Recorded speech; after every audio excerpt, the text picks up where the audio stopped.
Okay, so hello to our lovely coaches of the SCA Coaches Corner. How is everybody doing this evening? Doing Not too great, bad. Jessica. How are you?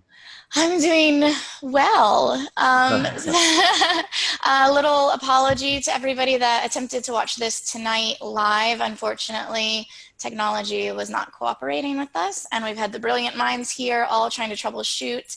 Unfortunately, it would not allow us. So we're recording this, and we're going to upload this. Feel free to comment on the video, and I'm sure we'll be checking in for any questions that you may have that could not be actually answered live. So with that being said, I'm going to turn this over to you, Duke Brannos, to introduce some of our guests and let us know what's going on today. Well, first, thank you very much for working so hard trying to get this up and working for everybody. And computer stuff happens, and we're going to make the best of it, and we're going to have a great conversation like we normally do. We do miss everybody's input. I know for one, I truly enjoy that input, and it really helps guide the show. So we're going to do our best today to make the show still lots of fun, informational, and if you have questions, put them out there. We're trying to answer as many questions as we can on the SCA Coaches Corner. So under this, put them out there. We promise we'll be out there. The good part is there are so many other people out on the Coaches Corner right now. Before I even get to questions, sometimes other people are engaged. Other people I know are engaged that actually answer those questions is better than I could in many cases. So put the questions out there. We'll definitely love answering them. And again, welcome. Tonight we're going to have a discussion about motivation. We're going to break that into two pieces. One is personal motivation. And this is the thing that we all struggle with, but during this time, it's even harder than ever. And then we're going to talk about motivation as a teacher or as a coach, because that is so important, especially when we do get everything back and running again, and we can all fight again.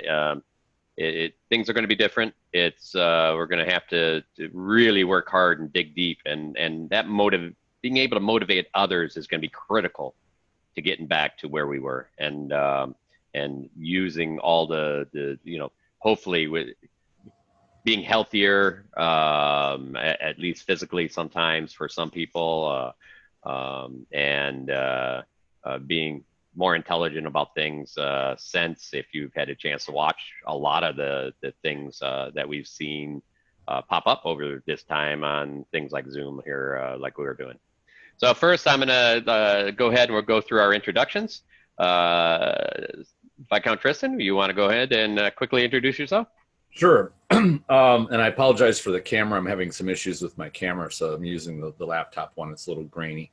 I'm Tristan. I've been involved heavily in martial arts because it's been a primary passion since I was a teenager.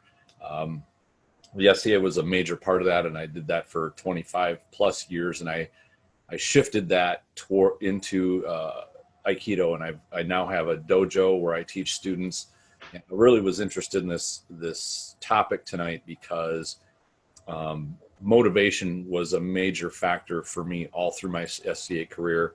It was a motivation for me to start my dojo, and motivation has been a big factor in how I deal with my students. And so this is going to be a great discussion tonight, and I'm kind of coming at it from a couple of different angles, the SCA angle, as well as you've got a group of people that are coming to you for mentorship, and how do you keep them motivated? So that's my take tonight, and I want to pass it off to introduce Viscount Sagan, a fellow in the Viscount Club. I just met him very recently through this show. We've never met face to face, but I've got a great deal of respect for him. He's mentored a lot of great fighters over the years, and seems to have the focus, similar as I do, is helping other people really get the best out of themselves. And so people like that to me are really the jewel among gems. So this is Viscount Sagan. I'll let him carry on with his introduction. Good evening, and thank you, Tristan. I really appreciate it. Once again, here we are. We're on a Friday night. We've picked a subject that we believe is affecting a lot of you. It's affected us in certain ways. And the idea here is to let's discuss this and let's get it out in the open. As trainers, we understand motivation from different levels. Whether we're motivating ourselves to train or we're motivating our trainees, which are two different subjects in general, the idea is still the same. One of the definitions of motivation that I will quote is the general desire or willingness of someone to do something. And that's the crux of it. Here you are, no practice, probably no combat, and now what do I do? And you may be having a battle with yourself. Well, we're about to answer some of those questions for you, and we in general have come across these things in the past through our trainees and our own lives. And with that, I'm going to pass you off to Sir Leotuhlf. My friend, it's been a long time, but welcome, and I look forward to hearing you. Thank you, Sagan. I've been in the SCA 30 plus years, and motivation has always been one of my challenges, and so that's why I was particularly honored when Duke Sean asked me if I would do this tonight. Just see what we can do to help other people get a little bit of motivation, avoid the gravity well of the couch. Very good. All right. So I think what we're gonna just make sure. Okay. I think what we'll do is let's start out. I think all of us are trying to struggle with getting through this. I think there's a lot of doubts in people's minds, and they wonder and things like that. I've been talking with Tristan a little bit about it as well. I don't know if there's any real answers out there right now. I'm sure more and more will come every day.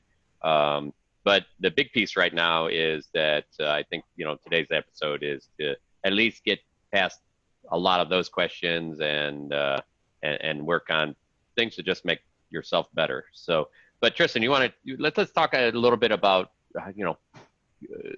COVID and how it's essentially affecting the SCA and the motivation within it.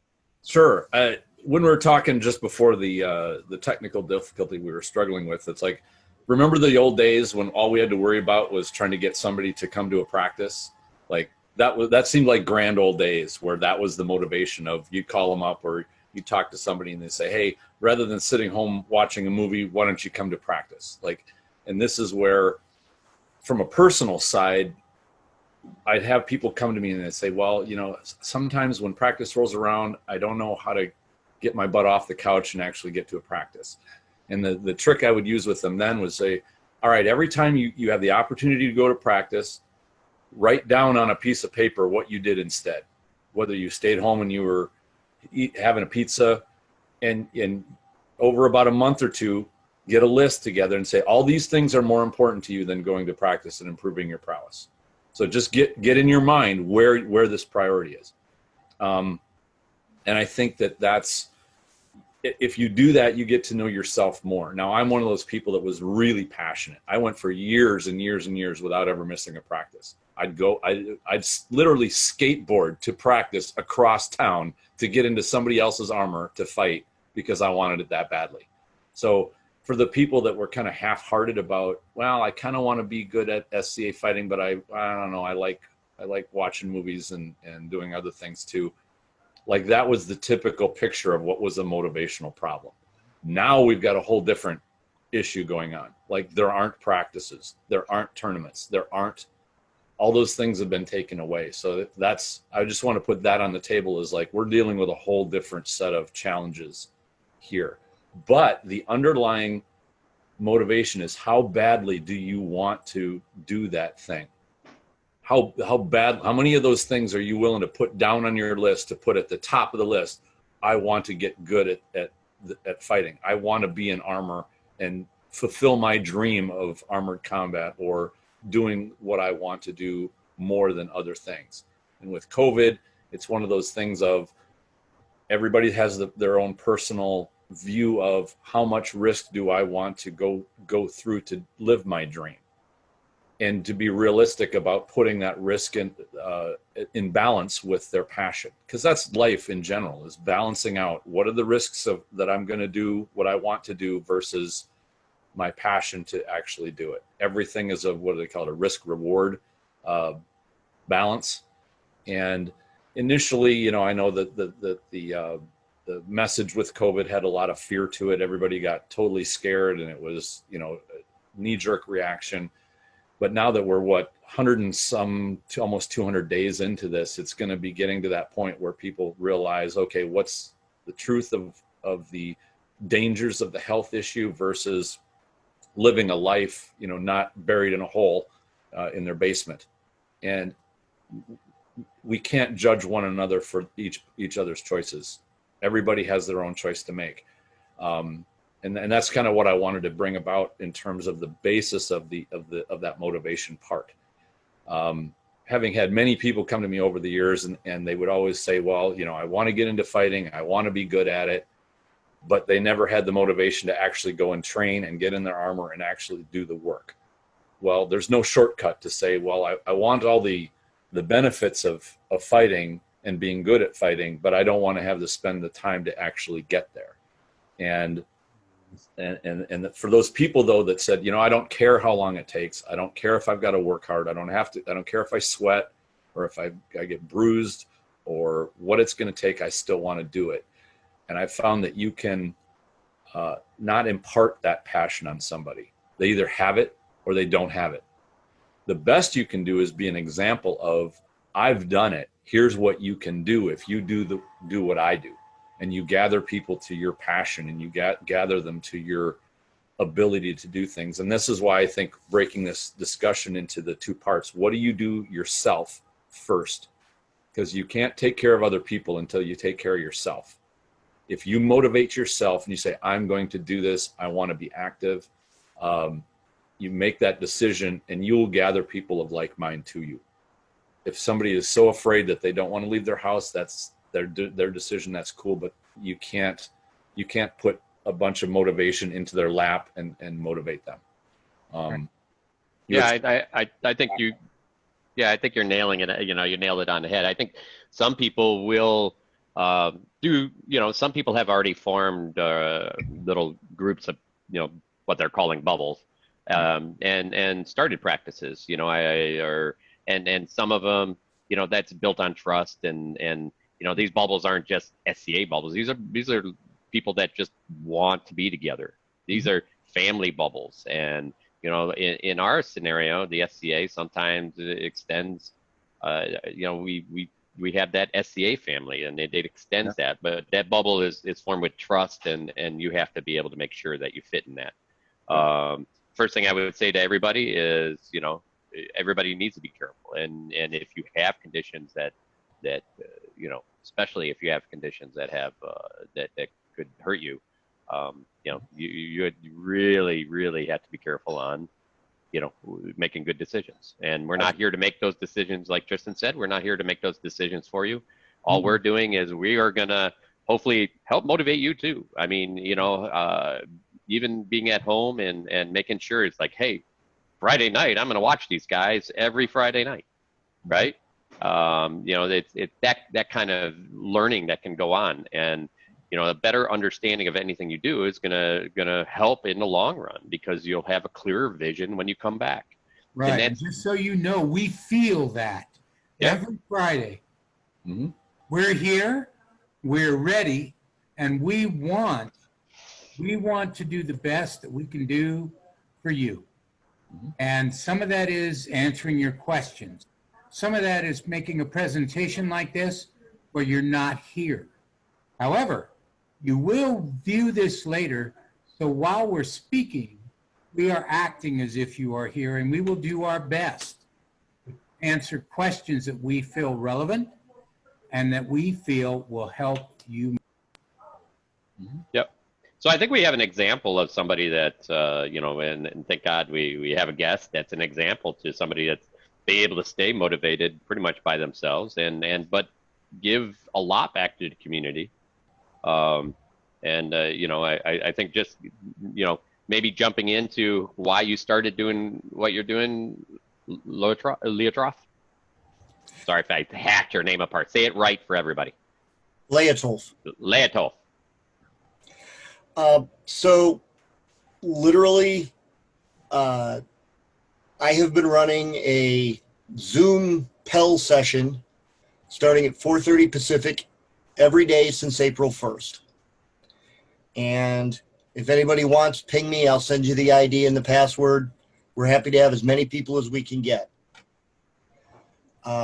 We currently have had visitors and regulars from 9 different kingdoms, including Lockok, the East, Trimaris, Callantir. So we have a lot of folks that come in. Just all we're doing is sharing encouragement. There's a little bit of coaching that goes along. So I'm going to say, hey, I'm trying to do this. Great, let me spotlight you, and then we all gang up on them. But it literally all started as a game of chicken. I had no motivation. I was on a Facebook group, and my friend Countess Honora said, I don't have any motivation to do any training either. I said, great. Let's do a Facebook Messenger call tomorrow at this time, and we'll do Pell work together. I'll do it if you do it. And neither one of us blinked. So the next day we had our phones out there doing a session on Facebook Messenger with a video call and doing Pell work and talking. And somebody else said, hey, I want in on that. Well, great. I've got a Zoom account through work. Let's try that. See how that works. And so now we're looking at 4.5 months as of today of doing this every day, trying to get a little bit of encouragement. I go out and I do usually 100 shots with my right hand, then 100 shots with my left hand.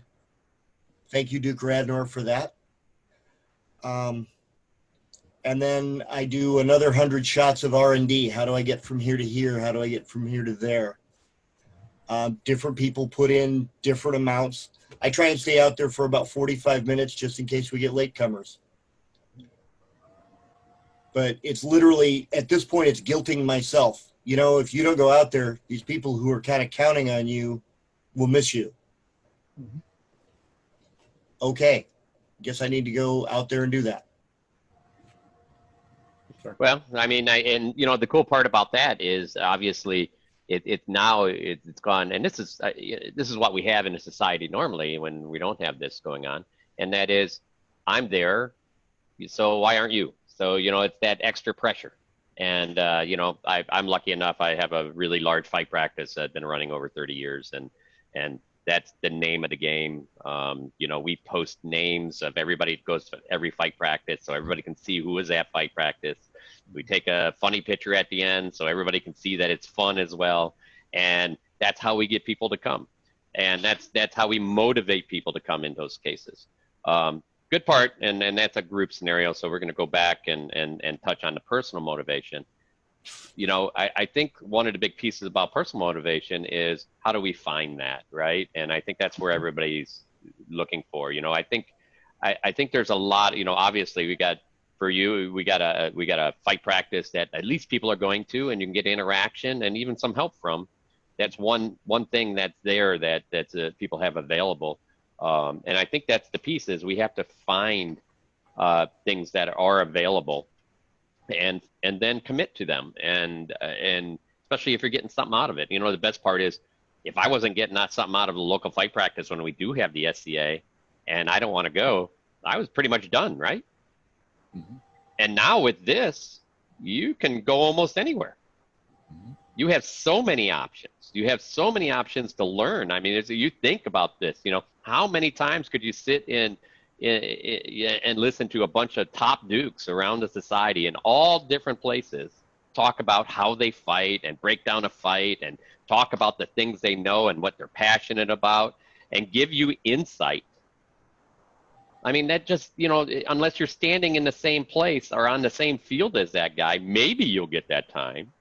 Maybe you'll be on the edge of it and listen to it. but you know, we have so many places that we've had a chance to engage in. It's really amazing. So I think on the personal motivation side, we have to, you know, like Tristan, like you were saying, we have to take role and say, what am I doing? What am I doing that's more important than going to a 6 o'clock, you know, Zoom practice? What am I doing more important than maybe this thing I really want to do on Friday nights at, you know, at 7:30, you know, and then the broadness of all the other ones that we have, and how to find those, because there's a lot of them out there, and I think we have more options now than even before, if you really want to talk about that. A greater variety of options for sure. Yep. When I was studying Aikido, until I was brown belt, I think over the 4.5, 5 years, I missed 2 classes. I was that dedicated. Like, and this, I treated fighting practice like this when I was in the SCA for at least the first, like 10 years. I was rarely not at a practice. And then, at least with Aikido, and this even happened with the SCA, like, SCA was more rare because I was younger and more resilient. But with Aikido, I did have a couple of injuries. I got a pretty severe knee injury. And I remember when that happened, I said, I can't get on the mat. I can't train. I can't do reps. I can't even basically walk. I could barely get there. But I said, you know what? I'm going to class anyway. I'm going to watch. I'm going to watch my instructor. I'm going to watch the other students. I'll be damned if I can't learn anything. There's no way that I'm going to sit home watching TV when I could be in training. And if I can't even get out on the mat, I can at least watch what happens. And what I learned was I got a whole different perspective. I learned a great deal by watching what I could never see. I saw class and I saw training and I saw my fellow students, what they would do from a whole different perspective than I had experienced before. It tried my patience because I wanted to get off the chair and I wanted to get out on the mat. I wanted to be able to do technique. I wanted to be able to be thrown, and I couldn't. But I got a perspective that I never anticipated. But I said, I'm going to be in that class. And I did not miss a class, even from 3 months of not being able to do anything but sit on a chair. And it allowed me to say, you know what, I'm going to at least take that hour and a half, and I'm going to get something out of it. I'll be, you have that determination of saying, no matter what, I am going to learn something, whether it's watching a video like this, whether it's watching a fight on YouTube or listening to an analysis of fights, all kinds of ways to learn. In fact, they can be an advantage. And I wanted to bring up this one topic, and that is, because people have a lot of time with what happens when I go through a break. Like, I can't fight for a while, whether I'm injured or now we're having the same thing. You got to take a break from competitive fighting because of the distance. People will say that's got to be such a huge disadvantage. Like, you get rusty, you lose your edge, which is kind of true. But having had a couple of instances, one of them was a shoulder surgery, another was knee injury. What I found is you can take that disadvantage and turn it into an advantage. The advantage is when you come back, let go of all the bad habits you had. Use that as an opportunity to reprogram your brain into doing things the way you should be doing them, not the way that you kept doing them that was not working very well. Use it like a reset button. So don't allow your brain to dwell on the negative aspect of, I'm taking a 3-month, 4-month, 6-month break, and I'm going to suck when I come out of it. Think of it like, this is an opportunity for me to reset my rules of engagement, reset how I move, reprogram new, better patterns, new ways of thinking and executing with your body. This is a golden opportunity. It's not, don't look at it like a bad thing. It's really a good thing. And the other thing I wanted to say, and this comes into habits in general, it takes 40 days to imprint a new habit on yourself, or to take a bad habit and deprogram it. If you can do something for 40 days, that will be a new habit. Unfortunately, the couch and pizzas can be that 40-day pattern. Be ready to break it, either through doing some sort of dedicated training per week, per day, however you set your schedule. Keep that schedule going. but realize if you do fall into the black hole of the Netflix and the pizzas, that you're going to have another 40 days to reset your pattern when you decide to get active again. But if you can keep it going for 40 days, and I wouldn't hold that totally hard, but a month to, month 4, 5, 6 weeks, if you can do it for that long, now you can, that's your cruise control. You can just, that's your habit. You just do it every day and it's not a big deal. So that's what I would offer up as some Agreed. tips And there. possibly this is the one time for most of us that have been in the SCA any amount of time, and I'm talking about a guy here who's been here since 77, to the brand new beginner. This is a time where we have to answer to ourselves, what does this mean to me?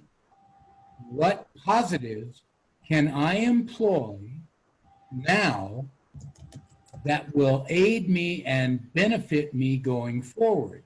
While it may be easy to say, oh, shoot, without practice and without combat, this is nothing.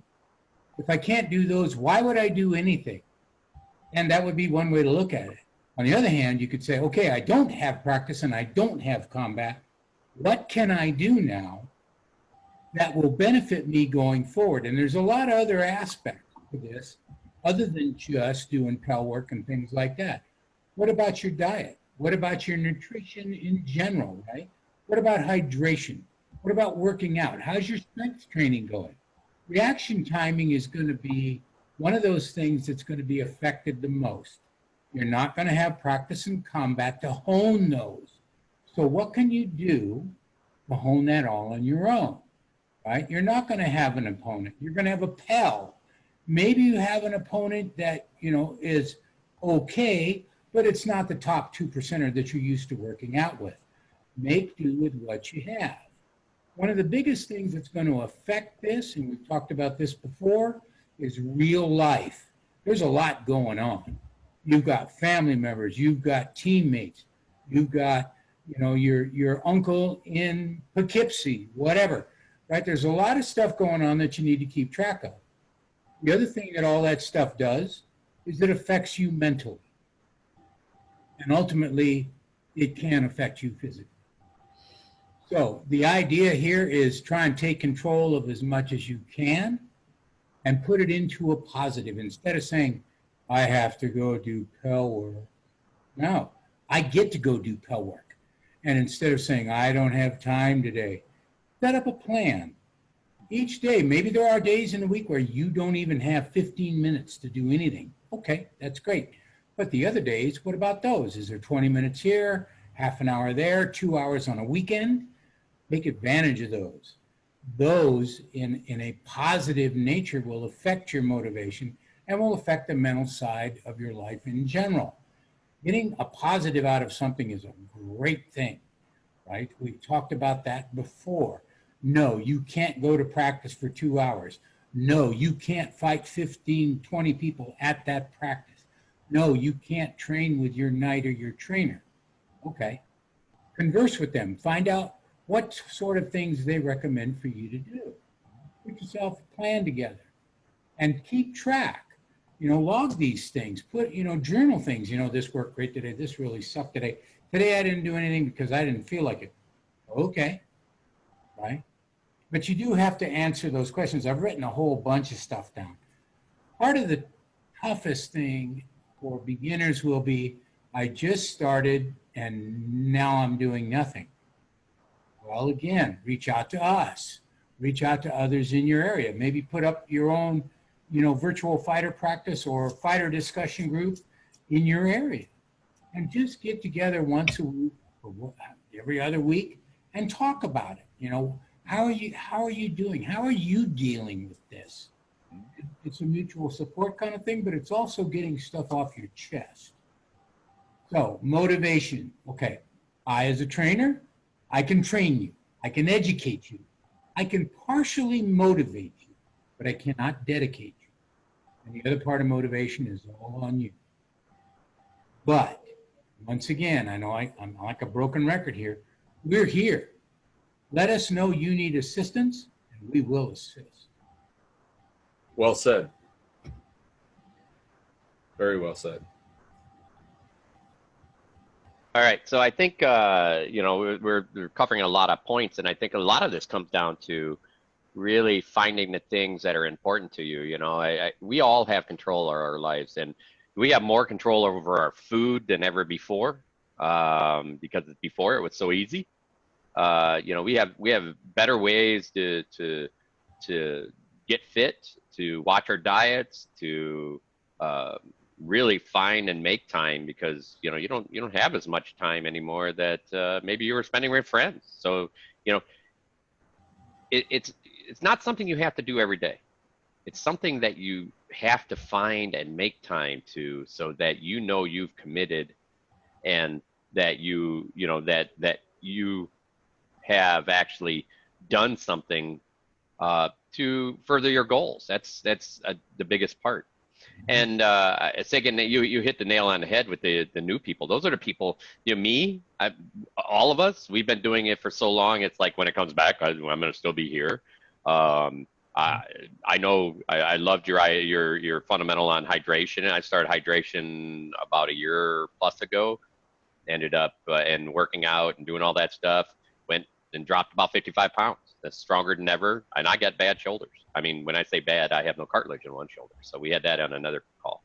But there are things you can do, and you can figure out how to do them. And for that new person, he's not quite sure. So, just reaching out there to if we have new people, looking, definitely post on our page, because we'll find somebody local for you that you can even talk with, that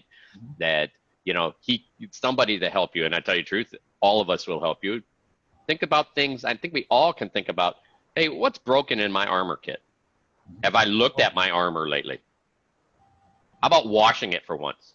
Right? Oh God, no, it'll fall apart. Yeah. How about let's get the tape off our helmets. Let's take it one step at a time to make to make that dream, that excitement we had before. Let's take it one step at a time, so that we're dedicating some time towards it, because it's going to come back, and then you're going to be like, well, I don't feel like I did anything, and it's even harder to get in. But if you're like, hey, I cleaned all my armor, I want to go somewhere and put it on, or I made a whole new kit. Right? The biggest demoralizers to ourselves is ourselves. Absolutely. You paint yourself into a corner. And I mean, I can't remember the number of times where I would think, boy, I want my new helmet so that I can go to a tournament, or go to a battle, or go to a war with my new gear. And I'd had to wait until I got it made, or until it got completed. Well, take the time now to make the preparations that you could do. Use the time that you have. And this is one of those things where, I'm big on be adaptable. Everything changes. Make the most of what you have now, turn the disadvantage into an advantage, and then proceed from there. Like that's the mindset to have. And, you hear motivational speakers always talk about mindset. And the minute you think that you're at a disadvantage, you are. The minute you think, oh, I'm going to take this as an opportunity, it's now an opportunity. It's now an advantage. Where does that all reside? Right here. It's not external that causes that. It's the internal part, how you view it, and how you decide then to take action based on what your attitude is. You can't act positively from a negative attitude. It's your attitude has to change first, then your actions will reflect it. And so you start with and I like what Brannos brought up about, you change what you can. In Aikido, we call that a range of effectiveness. You have the most control over the things that are closest to you. You being the closest thing to you. You have control over you. You don't have control over external situations. You don't have control over the world necessarily. But when you control yourself, and that's what we're going to get into when we touch on the topic of now, how do you motivate other people? When you've motivated yourself, now you can let that motivation spill over and attract people that say, I want to do what you're doing. I want to be doing like that. I don't want to sit at home whining about how sucky things are. I want to go do what that guy's doing. He's having fun. He's learning, he's training. he's getting better. I want to do that. That's, I think, maybe the bridge that we can talk now into how do we go from self-motivation into motivating other people. And maybe this is a time to cross that bridge. Sometimes you have to just take the win. Yeah. There are any number of times where we go out on a Tuesday evening. It's been a long day with lots of trouble calls at work. And I go out there and I pick up my sword and I look at the Pell and I say, I don't wanna. Mm-hmm. And I that's become a code word for us. It's a don't wanna day. But you know what? We're still out there doing that. Mm-hmm. I don't want to. The gravity is excessive today. I'm still hitting the Pell. That's a win. It may not be the win of, oh my God, I get to go out and hit the Pell today. Mm-hmm. But it's a win, and take the win. Be aware that you've done more than 80% of the other people in the SCA right now who are not going out and lifting weights, who are not going out and doing the Pell, who are not taking the dingbat for a walk. It's, you have to accept the things that you've done well as the things that you haven't. Mm-hmm. Yeah, I would agree 100%. So I think Sagan kind of put it, and Tristan also put it. It's like, write down, log what you're doing, you know. But before you even get to that point, you have to figure out, and there's a little motivation here, but you have to figure out, what do you want?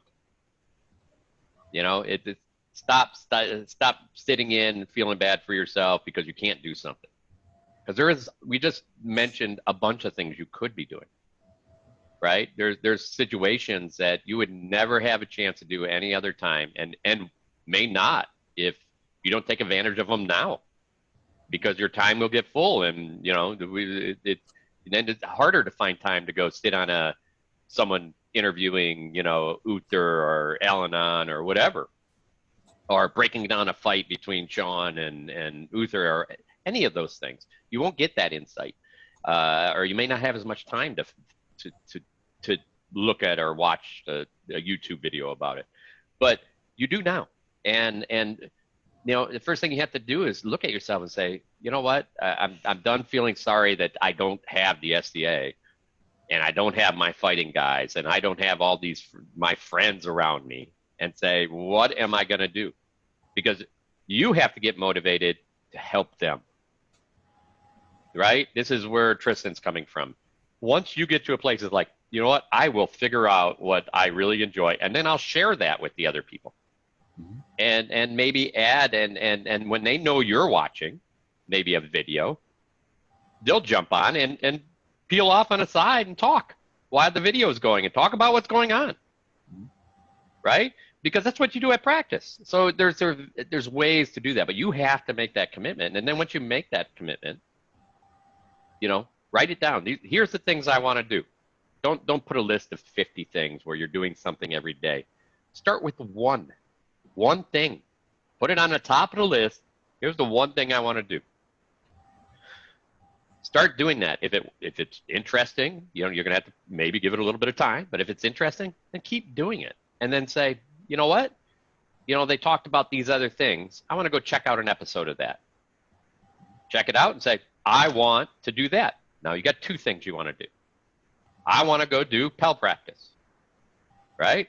Well, you got a place with a bunch of people at it that are going to motivate you to keep coming, because guess what? They formed a group of friends that look for each other to be there, right? That's what we do in the SCA. So do that, and then write down. Get your diary out. Write down. It's like, hey, great day doing this. You know, I don't care. It was like, hey, just, you know, I didn't spend as much time as I wanted to, or had pizza instead. Whatever that log. So you can go back and say, you know, that you're like, I did it or I didn't do it, you know, because you have to be true to yourself at the end as well. Self-evaluation is hard. Absolutely. And that's right? Part of this. Yes. We involve you to the point to say, I didn't do this today, I did pizza. However, we want to somewhat make you a little bit responsible if you're looking to progress in saying, but tomorrow or next week, or I will do, that's great. This is the time to answer those questions. You know, I have never been able to do X, Y, Z. I think I'll pursue that. Let me find out how best to pursue gaining the ability to do X, Y, Z. Or as Brannos brought up, you know, my armor doesn't fit quite right and it smells. Well, maybe I should do something about that. And go ahead and again, plot that out in a week or 2 weeks or whatever. It makes it possible because real life is a real pain, right? It sucks up time. I mean, life is what happens when you've already made plans. How dare it, right? But when you plan things out, even if you've got 20 minutes, you know, it's one of those things that makes things positive, right? Mindset, I will do, I will not do. Okay, well, do or do not. There is no try. That came from somewhere. Right? To me, it's an old martial arts adage, but we know it from another source. So we've taken real life into account. We've taken into account, I really don't like this, and I really want it to change. Someday it will. And we'll all be back together, and we'll all be practicing, we'll all be fighting. But until then, let's make a positive out of this somehow. So Leotuhlf, what would be your number one thing, number one item of advice to the guy or gal sitting there going, why would I bother doing anything now since I can't practice or fight? Because the more often you do it, the easier it is to do it. And it doesn't have to be an hour commitment. Give yourself 10 minutes. Yep. I can throw 100 near perfect blows in 10 minutes. Yep. You don't have to commit a day's worth of working out. Fit it in, make it fit. Yeah, I think that's the key. You know, is some people take it and they grab like the whole pie and they're like, I'm gonna eat this whole thing. Sometimes you have to eat it piece by piece. You know, Absolutely. over a number of days. So we One covered a thing little I bit wanted of. to add on to that too, and that is, and I want to share a secret that a lot of people, you guys know, senior fighters and the people that are experienced understand this, but new people don't. Even in the mid range, they tend to miss it. SCA fighting is about 80% mental. Absolutely. If you think it's about being physical and about being strong and athletic, how many Dukes do you know that look like they eat more donuts than they eat anything else? They're obese. Hey. They can't walk. Their knees are Ouch, shot, and they are absolutely devastating on a fighting field.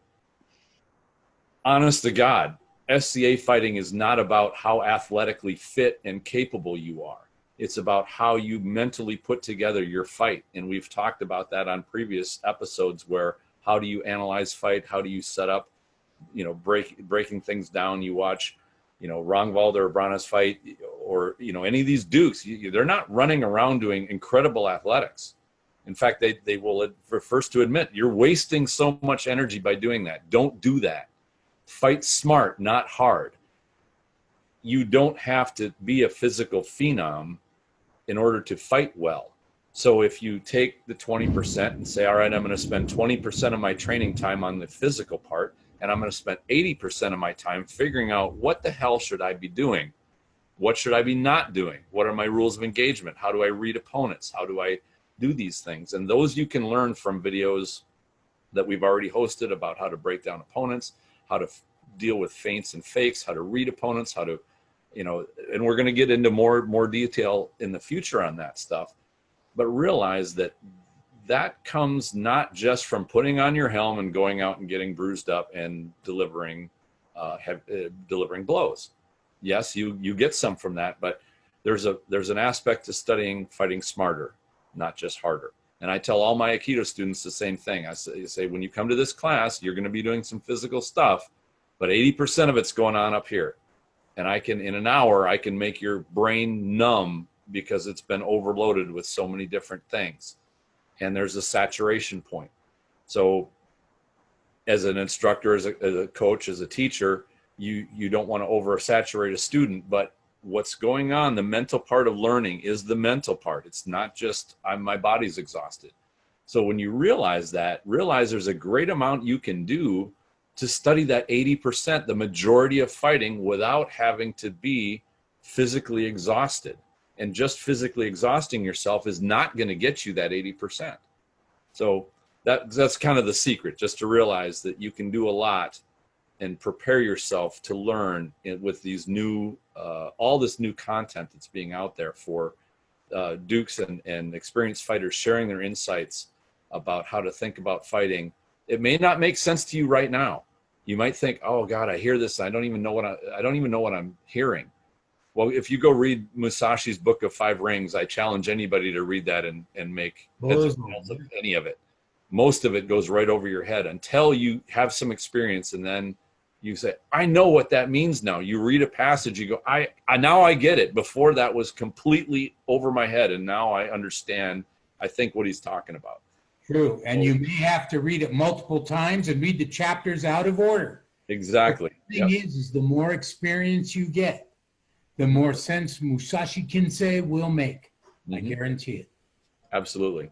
And we've talked about doing an episode of this show where we just talk about what are some great books to go read and absorb some great lessons. And that would be in the top 2 or 3 books easily. And so maybe we'll do that as a separate episode, but filling your mind of that 80% is a great opportunity right now to be able to take the time. Don't worry about the physical as much. I mean, you certainly do want to do your physical training, and we could talk about that as its own subject, but realize that your mind is the biggest advantage you're going to have in being a great fighter. Absolutely. Yeah, I agree 100%. Absolutely. So we're about 50 minutes in. There's a couple of last things I wanted to wrap up on personal motivation. One other key to personal motivation, and I think we touched on it a number of times, especially with the virtual fight practice, and that is find somebody that helps you be engaged. It takes one person. It takes one person that helps you stay accountable, tell them what you want, and ask them what they want. And then keep each other accountable and be there for each other. And workout buddy. Yeah, that's your workout buddy, right? I have a small, in fact, the name of the group is, I think, Brannos Accountability Buddies. And it's just a small group of people that, they had spouses that both people fought. So we were sharing videos, we were sharing Pell videos, where I was cutting videos and showing them other things they could do, other things to practice, just to keep that engagement going. Because, everybody thinks it's the best thing in the world to have a spouse that fights, because then I have somebody to fight all the time. I will tell you, having worked with these people, I'm not sure it's much better, because now you're really putting some stress on 2 parts, not only the SCA fighting part, but also on your actual relationship part. So just be aware, it's not easy for them, but they made that commitment, and they post videos up. We talk about stuff. I post motivational things up, and it's everybody, and they're all there. I mean, I'm just helping get them all talking together, because they're all friends before, and now they're there to share stuff. And I think that's a big piece to talk about. If you want to get re-engaged, reach out to somebody right now. I don't care if it's like, hey, I just watched this. I want to do this right now. Let's talk about it. Mm-hmm. Right? Let's make up a plan. And let's make something happen. Because I tell you, even locally, we try to be very safe in doing it. It's not an official SCA thing. But I also have a practice day that's just on Pels. We started with coffee in the driveway. Specifically, people are more than 10 feet apart. And we did this because we had so many people that it was just them at home. They're single, and it was just so unhealthy. And so we just invited people to come over and have coffee. They bring their coffee with them. They bring a lawn chair with them. We all sit, talk. They pack their coffee and lawn chair up, and they go. right? There you go. There's some other tricks around that. If that's something you guys want, I'd be happy to talk about it privately. You can ping me. Just look for Brannos or Gardell on Facebook or whatever, or hit the SCA Coaches Corner page and post it that you'd like to know what are some of the other things we found that were issues. But get engaged. I mean, Absolutely. you know, that's the key. Absolutely. Yeah, the gold nugget in there is the let's make it soon. happen attitude. Yeah, yeah. And the mid-realm, we've had a lot of households over the years. They're all built on the let this something happen. And I know some kingdoms aren't strong on households. They tend to have a barony related or a kingdom related sort of culture, but they still have that. We are together. We are us. We're going to make something happen. We're going to do something. It's that vision that winds up bringing people like a magnet. It attracts them together and gets them active. Yeah.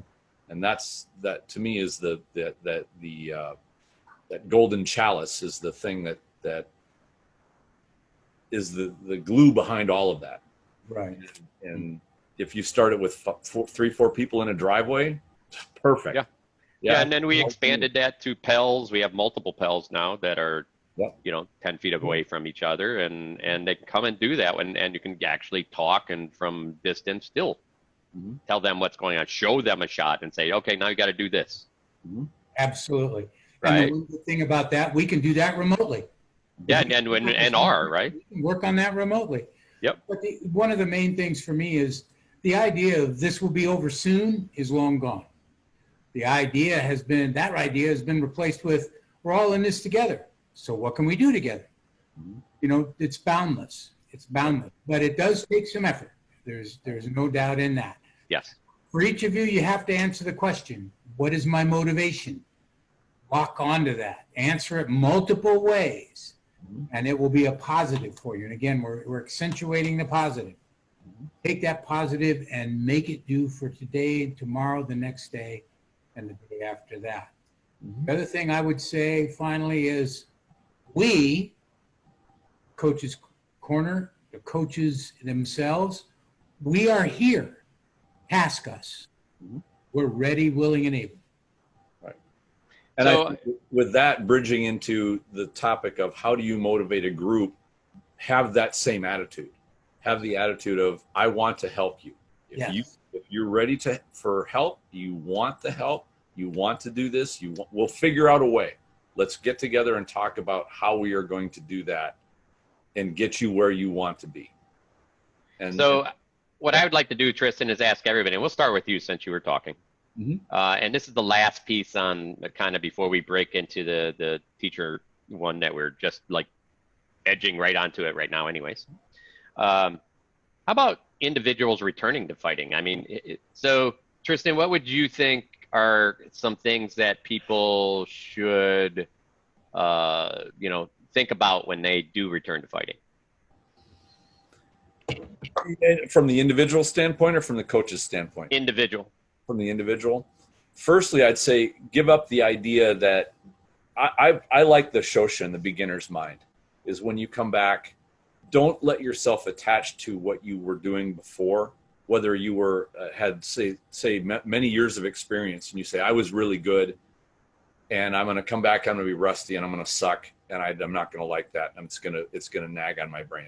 I'd say give that up. Just say every day you come in with a mind like I'm just a beginner and I'm going to learn something. And I've seen formal martial artists from traditional arts plagued by this problem of I'm Mr. Big Shot. I know I've got a certain rank. I should be respected because of my history, even though their technical ability may be rusty and they may have a problem. They battle their own ego and they wind up getting in their own way. Everybody that I've seen come back to the art, whether it's SCA fighting or martial arts, after a break or after a long time away, if they just say, you know what, I love doing this. I love doing it years ago in college when I was doing it. I want to love that thing again. That's the attitude to have. I love doing this. I don't care if I need to learn things more again. I don't care if I need to knock a bunch of rust off. Just do it for the joy. Do it for the joy of the art. If you're doing it because you want to show how good you were, it's going to plague you. It's going to be a poison. and it's not going to taste good. So I'd say from that standpoint, if you come back to the art, just say, I love doing this, and I want to recapture that joy again. And if you have that, you won't be plagued by the issues of the ego and whatnot. All right. Realize there will be younger people that came up that started well after you did that are going to be better than you, and let your ego just step aside and just say, I don't care about that. I'm just going to do this for the love of it. And if you're not doing anything, no matter what subject it is, if you're not doing it for the love of it, it's going to be a burden on you. It's not going to be a boon.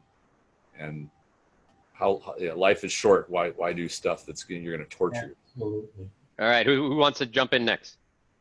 Leotuhlf, go ahead. So the things that I would tell people when we're getting ready to start again is go back to your basics. I don't know about you gentlemen, but I'm in my mid-50s and I don't heal quite so fast as I used to. And the basics are what protects our bodies from our stupidity. And so go back, remind yourself how to throw a flat snap, remind yourself how to throw an offside, remind yourself what your firing platform is supposed to look like. I find myself doing Pell work every day, finding myself getting into bad habits because I can't convince the Pell to move. I've tried. And so I have to focus on my firing platform and on my foot movement and keeping the mechanics solid so I'm not stressing my joints. And if you start hurting yourself, then you're going to lose that joy really fast. You will. That's true. And so, Absolutely. and be excited about the things that you're still doing right. That helps. There's nothing more joyous than succeeding. Whether it's winning a fight or not is immaterial. Damn it, I threw that flat wrap just exactly right. And I did it 9 times in a row. Celebrate that. That'll help you bring the joy back, whether you get hit a dozen times or whether you're just dominating at your local practice when we go back. All right. Sagan? There's always the truth, isn't there? So it's time to go back. Okay. Now then, we've always talked about the physical, we talk about the mental. So physically, you have to pay attention to your strength and flexibility, your endurance, your nutrition, your hydration. How well have you done all that time you were away in being mindful of keeping those as current as possible? Then we've got the mindset. The mindset is the one that you really, really need to pay attention to, in my humble opinion. Be realistic. Based on what we just said, how well did you take care of your strength, endurance, nutrition, hydration? It will affect your comeback. And then you need to learn and observe where you are now, not where you were. That's probably one of the basics that I would say you really need to pay attention to that, because there's no way you're probably going to come back as strong and as ready and as capable as you were when during the layoff. However, again, we've talked about this before, right? If you lose, don't lose the lesson. I don't mean just losing fights. I mean, if you've lost reaction timing, if you've lost the ability to throw this blow, that blow, to do this defense, to do that defense. I'm fine with sword and board, but I can't find great sword. Okay, that's fine. But it is what it is. And so being realistic, you'll take it from there and do your training and practice plan to get you back to combat ready and capable. The other thing is bridle your expectations. You may have a lot of expectations in between your ears, but again, be realistic. You're coming back from a layoff of however long. And understand the entry level and success will be based on everything you did while you were on lockdown. And that's part of why we're coming back to your motivation of what to do during lockdown, so that when you come back to practice and combat and training, you'll be ready to take notes and understand where you are and move forward from there. All right. Well, that sounds great, guys. All of that pretty much covers anything that I could have really said. The last piece is be excited. I mean, you get to see friends again. Spend some time with your friends. And that's contagious. Right. And you will want to keep doing it. The last piece, though, guys, you don't want to do is don't expect to go out there exactly the same as you were. Right. And if I may, this will probably be the one time in our lives. Now, some of us are older than you. Oh, say it's not so. But this is the first time we've been away from all of our friends, all of our trainees, all of those who we associate with in combat training and practice. And when it comes back, this old man's going to be really, really happy. Yeah. Well, I think we're going to have a lot of happy people. And, last piece is get to them, because that's what's going to really make get to them now. Happen. Right. So we're going to move into, because we've got about a half hour to show left, a little less actually, guys. Actually, before we jump to that, I'm gonna take a question from the only viewer we have, Vesper. Do you have any questions for us? No, I do not at this time. Put me on the spot. I know. How do you like that? You don't have any questions. She was asking a bunch right before the show. She gets all the personal time. Thank you. Yes, thank you. All that. Yeah. I thought we'd have a little fun and double check with you. So, okay. So we're gonna go ahead and move into that teaching, coaching, really the group motivation, and that's a huge subject, guys. We've covered a good bit, I think a good bit of it just in personal motivation by itself. I think that this is probably going to be one of the most important subjects when we get back to fighting. I think right now, I think one of the first things we'll talk about is, how would you guys engage? Well, Tristan, you got a school, and I'm going to start with you. Yeah. And let's go ahead and go through everybody on this question. But how do we re-engage the local people, or what have you done to re-engage your local people, or even regional people? Yeah. When we first got the virus notice, it was before our governor did an official, you got to shut everything down. It was people's personal decisions how they wanted to deal with their own safety. And so I went to my students and I just told them, listen, here the situation is, we have a health crisis, potential crisis. But I went to the policy that I always did, which was mind your own safety. Don't show up if you're sick or ill, or don't pass along anything that's contagious. But this is going to come down to what you personally feel that you want to do. And if you want to train, I'm going to be here for you. I am not going to let you down. I am not going to abandon you. I'm going to figure out some way to help you with whatever it is, with whatever criteria is thrown to us. And so that inspired a great deal of my students. A couple had relatives that were in high-risk categories, and so I did lose a few, but more than half of them stuck around and said, I do want to continue training. I want to do this. And I said, if you want to do it, I'm your guy. I will make sure that you get the support that you need. And that was sort of a family atmosphere that I built in my dojo over the last 8-9 years since I've started it. It's not something you can start after a crisis happens to start to build that bond, but that bond that I built of trust and said, we're going to make sure that people are as safe as they can possibly be. But, you have my dedication as a teacher, you have my commitment. And the nature of teacher-student commitment is I, as a teacher, will commit to you. Of course, I expect you as a student to commit to me too. You have to show up. I can't impart any knowledge on you if you're not here. So however you wind up negotiating what that training looks like, it's a mutual, a handshake agreement between the teacher and the student to say, we both want to be here.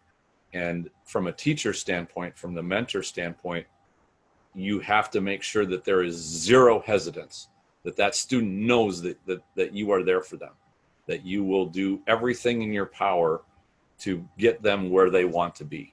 It'll take time, but there's no gap, there's no question or doubt in the student's mind that the teacher is there 100% for them.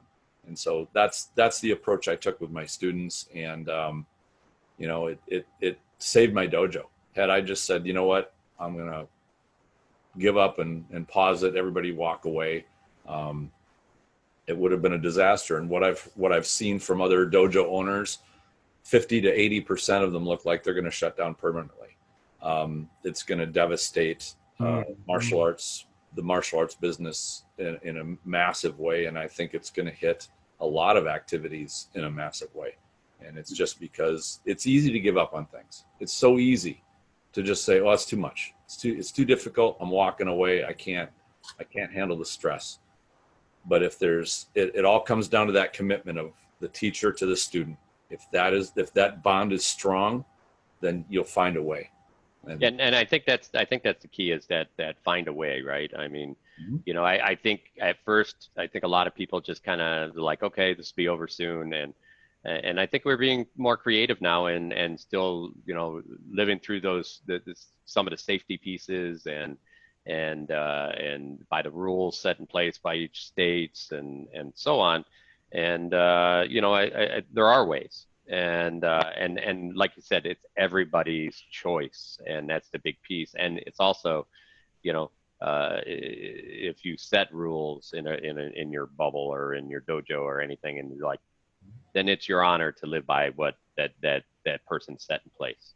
Mm-hmm. So if you do start a group, then that's the piece, is you have to live by that honor and not take that chance. I mean, that's part of not only this, but really any type of group you end up going to, even outside, when we don't have this crisis. So, who else would like to go and have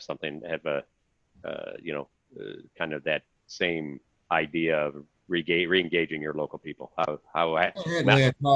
Lay it out there. Yeah, because you did. So, well, I think probably as we do start to ramp back up, a lot of it's going to be reaching out, that personal touch. Hey, you going to make it to practice?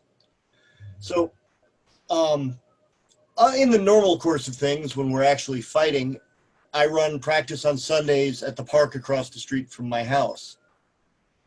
And I will reach out to people. Hey, you going to come out to practice?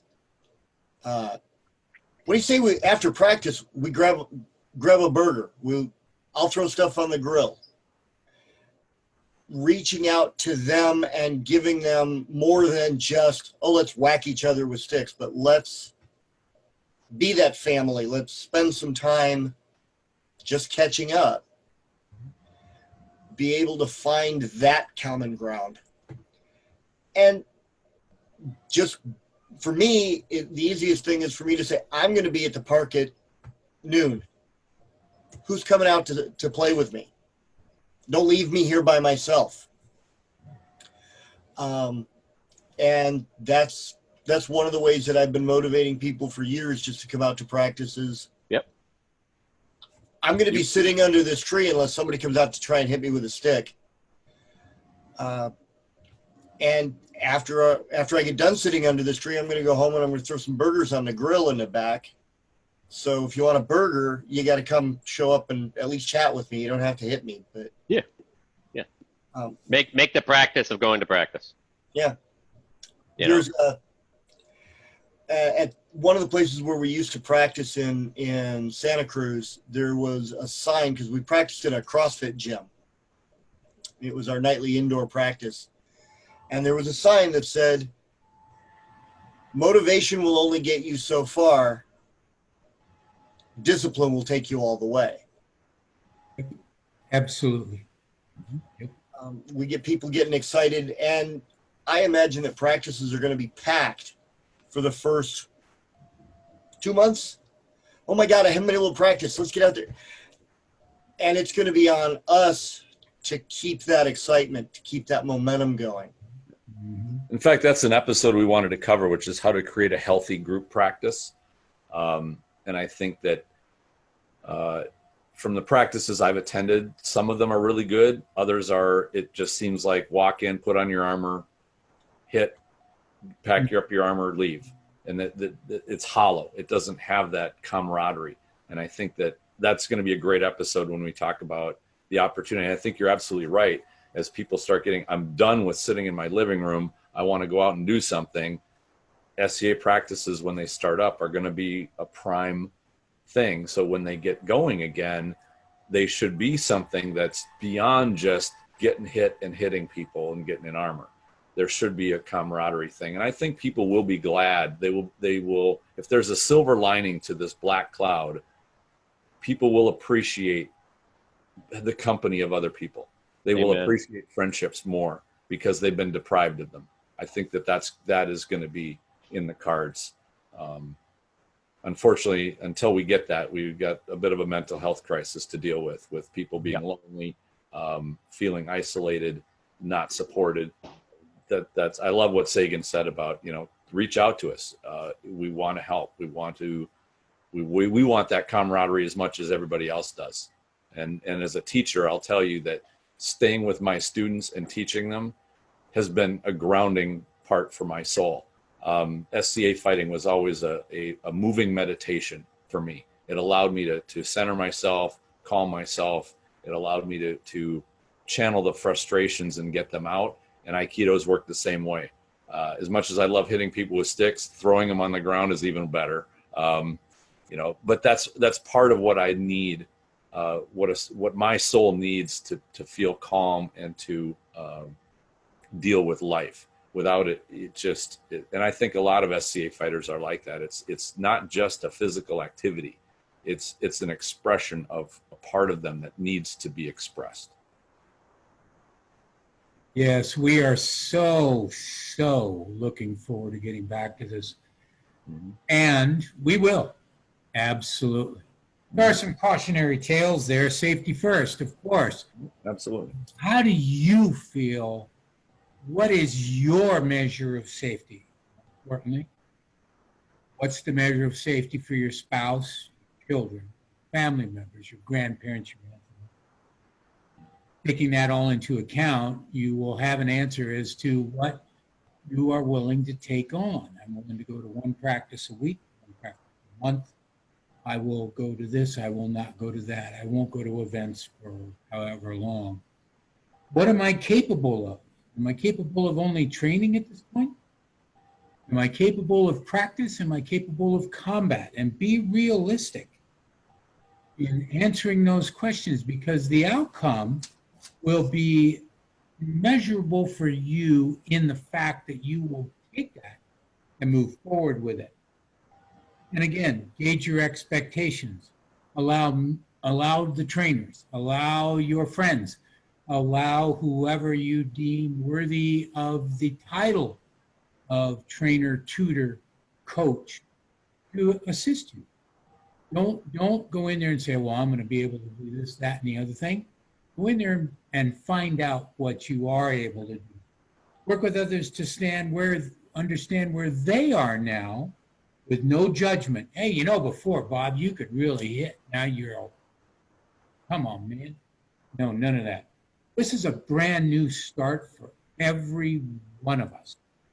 This is something we haven't encountered before. And that's, the cautionary tale, right? Coming out of this, there's going to be a lot to consider. Lots of questions are going to pop up about calibration. Yours and others, right? You're going to say, well, before this, Steve really took that shot. Now it's no good. Yeah, but why? Why is it no good? Right? Is that stick you're using been sitting in the garage or sitting in the back of your car for 5 months in the heat and the cold to where that rattan has deteriorated? No judgment, please.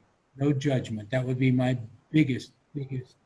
No judgment about yourself and no judgment about others. We're all back together. Let's enjoy it. So, Amen to that. yeah, so one of the things is take full measurement of what the first few practices and training sessions tell you and move forward from there. Again, don't go in there going, I'm going to be just as good as I was before. I think we all know realistically that's not going to be the case. And again, when that happens, we're here. Ask us. All right. So I think a big piece on a lot of this is in group motivation is falls right into that same thing we just talked about, and that it was individual motivation about reach out to somebody and make yourself accountable. I think there's a lot of people out there waiting for people to reach out to them, because there's a lot of times people are looking for somebody to follow, looking for some ideas that they haven't thought of. Most people that are leaders in the SCA spend a great deal of time thinking about that and doing that. And now I think that the key is to remember it's still there. You have to think about it a different way, and how you can make it in like Tristan's case safe and be there for people physically still, how we can see how we can move forward, still engage our friends, still help them in their lives, because I'm going to tell you in the end, and every one of these guys who are trainers and coaches, they'll agree. The one big piece I think everybody enjoys is that opportunity to help somebody else, and that's what the SCA gives you that space to do that. It's an amazing gift. And I think right now everybody's like, well, I can't help anyone. You know what? Help is a smile. Help is a call. Help is a talk online. Help is send me a video. I'll review it. We all have to continue forward doing those things. And we can reach out to those leaders and those knights out there, those leaders, and they have their squires. Got a few.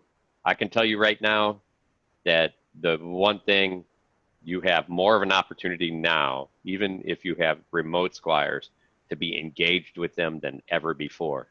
And I can't imagine that that's not something they don't want, because they became a squire to for a reason. And this is the opportunity to really show that you're going to step out and be their knight. But that doesn't just go to knights and squires and all of that. That goes to every person. There's people that look up to somebody, that the guy who has armoring. Yeah, we can't be at armoring. But you know what? You can hey, do you need something? I'll leave it outside the door. I have a ton of, I do this all the time. It's hey, I need a stake and an anvil. Okay, bring it back next week. I'll leave it outside my door. They come pick it up. I say, send me a picture. Post it online. Show people you're working on stuff. Because if people see other people doing stuff, then they want to do stuff. That's how we made the SCA in the first place. That's how it's going to be done again, and that's how it can be done now. You can't just give up. It's hard. You're right. It is very hard. It's harder than just having somebody come over and seeing you and helping them. But you know what? It's worth it, because they're going to appreciate it, in the end. And I think that's what a leader does. And I think that's what somebody that wants to be motivational, that's what he does. He motivates people to think outside the box. He motivates them to hey, make your new helmet that you had put together pieces for last year. You got the time. Well, I need drill bits. Okay, stop at the house, pick them up. I need rivets. Well, here's where I order mine from. Whatever that's going to take. And I think that's the piece that's real important right now in this, is that we're still leaders, and that you find different and creative ways, like other people have already with all of the online stuff, and present them. I don't care if that's the online thing is hey, we're going to have a squires meeting, once every other week, and we're all going to get together on Zoom and talk about what you've done, talk about how life's going, whatever. I don't care. shoot a video of when you're doing some practice, whatever. Or we'll review video that's already out there on YouTube and we'll talk about it. Tons of opportunities to still be a leader. And I think that's the place we miss. And I think a lot of leaders lost that motivation because they probably entered it in thinking, well, this is my couple-week break, I'll be good. But now they're like, I'm not sure how to start it back up. There are ways. That's the funny thing is, of all the leaders I've seen over the years, there have been the extraordinary ones and there have been the mediocre ones. The mediocre ones find pretty convenient excuses to drop the ball. The extraordinary ones don't let any obstacle stop them. They will find creative solutions to get the job done, to get people going. They are relentless and they are innovative. Absolutely. And that is the quality of an extraordinary leader. And a challenge of this magnitude will flush out the mediocre leaders, and they won't continue. But the extraordinary ones, and this is if you are wondering, how do I be that mentor? Be an extraordinary leader. Do not let something stop you. And this is why I think we go back to the original first part of this. How do you motivate yourself? If you're motivated, you will find a way to solve your problem, whether it's how do I get myself training, or how do I get my students training, or how do I attract a group, or how do I help other people.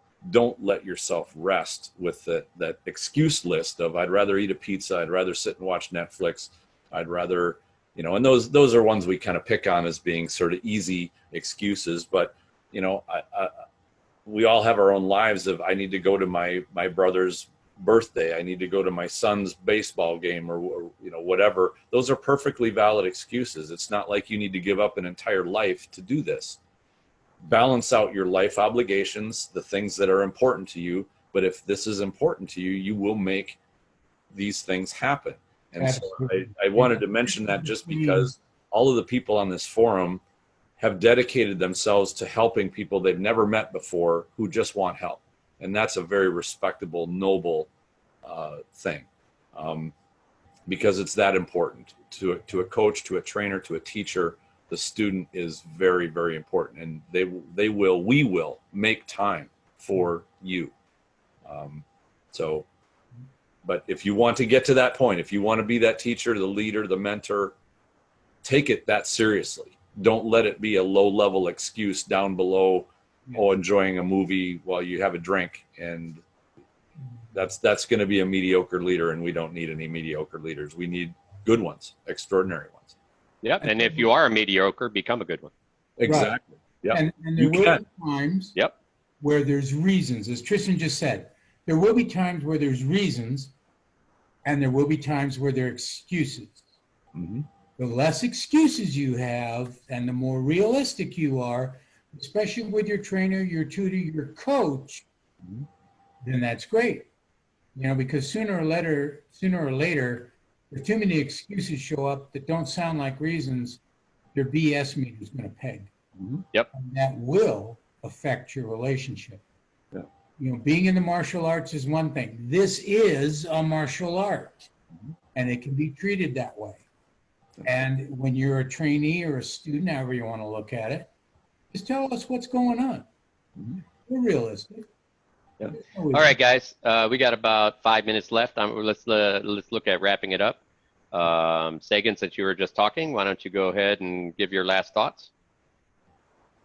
Okay, so here we are. We're locked down. All right, so now we have to deal with mental and physical, and we have to be realistic because real life right now is a real you-know-what. So be realistic. And I'm going to finish with the same thing I've said a number of times. We're here. Task us. Sir Leotuhlf?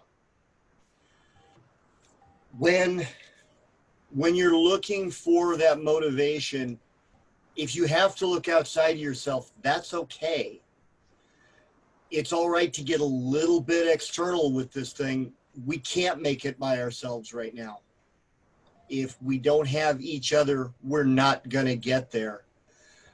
Reach out to us, reach out to your best friend, reach out to your brother, reach out to somebody, and get them to hold you accountable and hold them accountable. But All right. we're all here together for this. I would agree. Tristan. These are great comments from these two gentlemen. The only thing I would add is a warrior is not driven by fear. Make sure that you are learning to fight smarter, not harder. Don't just go thoughtlessly forward, tripping and stumbling out of vigor, or allow fear to overwhelm you into immobility. A warrior will always find a way. It may take time. It may take your patience. It may take some planning. Do those things. Take the time. Make your plan. Find your allies. Find your people that are going to be your tribe and move forward. It doesn't matter how much ground you cover as long as you're going the right direction. Keep those things in mind and don't let the fear bring you down. If you find that that's happening, find help. Find your friends. Talk to them. Find people that will listen, that will give you the emotional support you need, and to keep you going forward. We do need each other. I think that's a great point. Is we're not going to take this on alone. We do need one another. More now than ever. Yep. All right. So I think Tristan covered a piece there that was important, and that is kind of making a plan. And on that note, next week, I believe it's we got one that's making a training plan is going to be our next week's conversation. It's like we planned out the lead in. I know. How do you like that? So we're looking forward to that. And hopefully we can get past some of these Facebook issues. Very much. As I was looking, it looked like there was some Facebook issues that other people have had with doing some Zoom stuff. Your So Grace, if I may. yeah. Vesper, thank you very much. We truly appreciate you and all that you do, dear. Yep. Thank you, Vesper. Yeah, that's sorry from to the wake you complete up staff. after this hour and a half. Actually, I just realized I was muted. No, it's actually wonderful because on Friday nights I look forward to just getting to listen to wisdom, and I feel like everybody's talking about improving in other aspects if you can't necessarily go to practice physically. And for me, it's been really interesting because the mental stimulation and the psychology of fighting has benefited immensely because it's kind of had to. I do still want to do the physical, but I haven't given a lot of thought to strategy or a lot of thought to, and I'm very, very, very beginner level. So I feel like I'm doing it in reverse, but it's a good experience. So I think it's much more than just a physical way of training. You have to train your mind, and this is a great time to do it. So I love my Friday nights. Absolutely. Yep. And I think on that note, my last piece was we're going to probably have another episode going into maybe when practices are looking like they're going to start up in the SCA again, talking about specifically how to make your practices better. And we have it planned already. I'm looking forward to that. I'm sure we're going to have a lot of input on that. And we're going to bring in some people that also have been running practices and doing stuff for years. And I think we already have a lot of people here that do that. But, I think on the last note is we will make this we will get through this together. And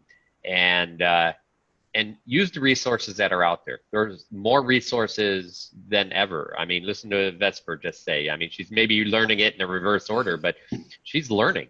I mean, she's getting an understanding that really I know a lot of knights that don't have this understanding. Mm-hmm.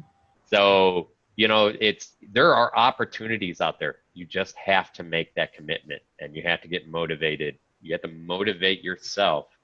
To look at yourself and say, do I really want to do this or don't I? And what can I do to do it and move forward and make that commitment to something? And if that commitment's I'm going to find 2 different things a week to go do, then go do it.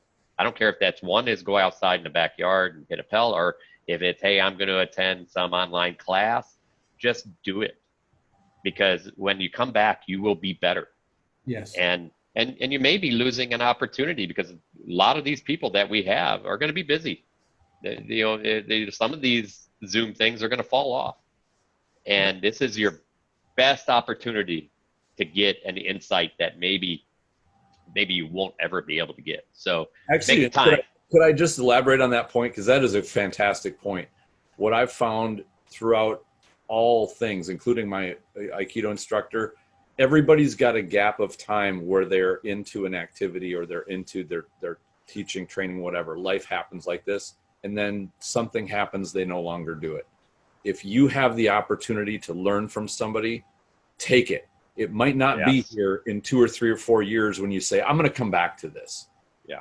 Life is short. Take advantage of the opportunities you have in the time you have them, because they may not always be there. Absolutely. Absolutely. Well, I'd like to thank everybody for all the great talk. I really missed my audience, I have to say.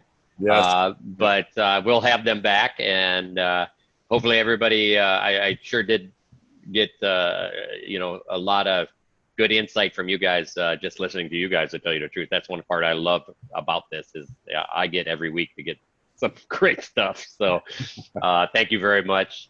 Vesper, as you know, we can't thank you enough, and thank you a ton for working so hard at the beginning of this, trying to get this thing to work. You were trying to do anything you could, and I appreciate the effort, and I'm glad we could still do it this way. So I'm looking forward to getting some feedback online about this, guys. Hopefully, please keep an eye on all the comments, and let's get stuff answered.